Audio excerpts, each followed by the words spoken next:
Jeremy Lin, welcome to the Daily Social Distancing Show. Thanks for having me, Trevor. It's gonna be a blast. Yeah, man, you are an international basketball sensation. And recently, this week, in fact, you released a really lengthy, heartfelt statement about your journey in basketball, your life in basketball. And I couldn't help feeling, I was like, man, is this Jeremy Lin saying goodbye to basketball? Was this your official retirement? It wasn't my official retirement, but it was definitely something where I'm kind of realizing there's not much else I can do to prove that I belong in the NBA. And so every challenge that I've been given, every ask, of me has been I've done and I've performed well. So for me, it's kind of realizing, hey, like it doesn't really matter what I do, or there's not much else that I could do to earn a spot to even or a chance to fight for a spot. And so that was kind of my way of saying, hey, I don't think this door is closed, is opening. I think it's closed, and that it's kind of passing the torch to the next generation. But it was in many ways, honestly, like it hurts, right? Because I feel like I do deserve it, but it's also a celebration in many ways. But hey, it's time for the next generation, and there's going to be plenty of Asian American players that are much better than me down the road. You represented Asian Americans and Asian people in general in a sport where, we just haven't seen Asian Americans excelling at the level that you were. You inspired people, whether they were Asian or not. It was Linsanity for everybody. When you hit that moment where it was Linsanity, did you take a moment to appreciate how crazy your journey had been up until that point? I have two huge regrets, but one of them is I didn't slow down to embrace everything about what was happening. I didn't know what it meant to society. I didn't know really even what it meant to me, because that was just in my second year as a pro. And so I didn't process it. And I think that's when I learned, if you're not fulfilled and content during the journey, you won't be fulfilled and content when you get to your destination, because you're just going to set another destination for yourself. Right. That's why I'm passionate about mental health. I struggled so much with pregame anxiety. I couldn't eat, I couldn't sleep, and this was when I was just trying to make it and just trying to, survive. And then I play well, and then Linsanity happens. I'm literally the most popular person on the planet, and I'm struggling with the same anxiety. That's I can't eat, wild. I can't sleep. And I'm realizing, like, man, mental health and the anxiety that I struggled with was something that came before I had the success, after I had the success, and everything in between, if I don't learn how to properly address it. What do you think some of the misconceptions are in and around mental health, and what are the stigmas that you hope to erase as you continue these conversations? Funny thing, it's like when you talk about the body, it's like you walk into any store, like any juicery or anything, and you got like collagen and bone broth and Right, yeah. all these like things that people literally spend their like lives building these products to give you just a little bit of health benefit. But then when it comes to mental health, it's like, whoa, like, no, we can't talk about that. I mean, the brain, the mind is a part of our body, and Right. it is arguably the most important. And if you aren't addressing it, or if you're not aware of it, like there will be severe consequences.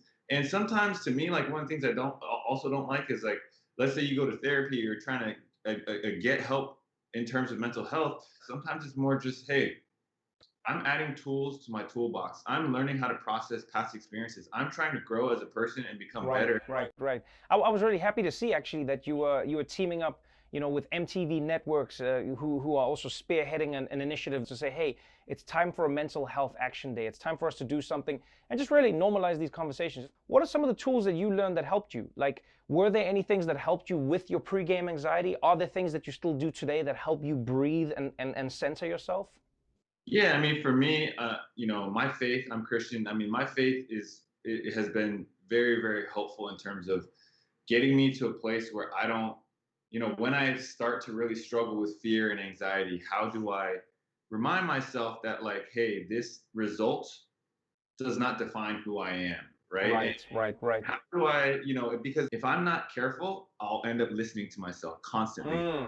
I'm feeding myself is, like, the majority of the time not good. So it's like, Right. if I'm not talking to myself, then I end up listening to myself. And when I listen to myself, then I listen to a lot of the doubts, the fears, a lot of the things that aren't true, that haven't happened, that won't happen. And I'm constantly bombarding myself. And then the next thing you know, I'm going down this rabbit hole of catastrophic thoughts in my mind. Right. So there's so many different tools. There's so many different ways that each person can learn how to improve their mind, or to be able to address some of the things. And maybe the last thing that I've realized is all of our experiences are constantly shaping us. Yeah.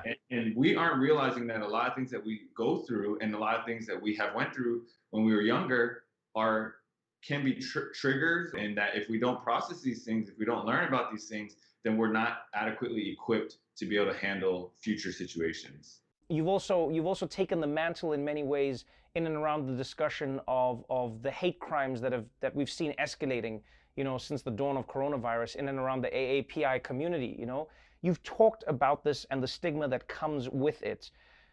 Looking at it, I mean, obviously you don't speak for the entire Asian community, and your shirts, I think, speaks to this as well, unity. Tell me a little bit about what you're trying to achieve in getting different conversations going, and what you hope society as a whole will come to understand about the challenges that may be unique to certain parts of the community, specifically Asian people. Well, you just said it.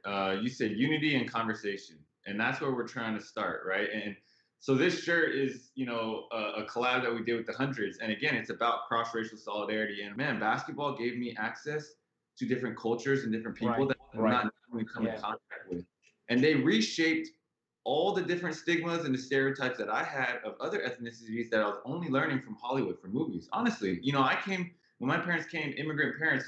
All we knew about Black people was what we saw from movies, and that's dangerous. That's dangerous, right? Right. And so having the exposure, having these conversations, being able to learn from each other. I mean, that's what you're saying. It's where it starts. And I think, like, if we can go into different spaces, having an open mind and being willing to listen, like, not defend yourself, not prove a point, but just listen. If we could start doing that, I think it would go a long way. Yeah, man, you're doing amazing things, man. And I guess, as you said, now the journey is going to be enjoying the next part of your journey before you get to your next destination. So, Jeremy, thank you so much for taking the time. Congratulations on everything you've done, and we'll see you again, hopefully. I appreciate it. Thanks, Trevor.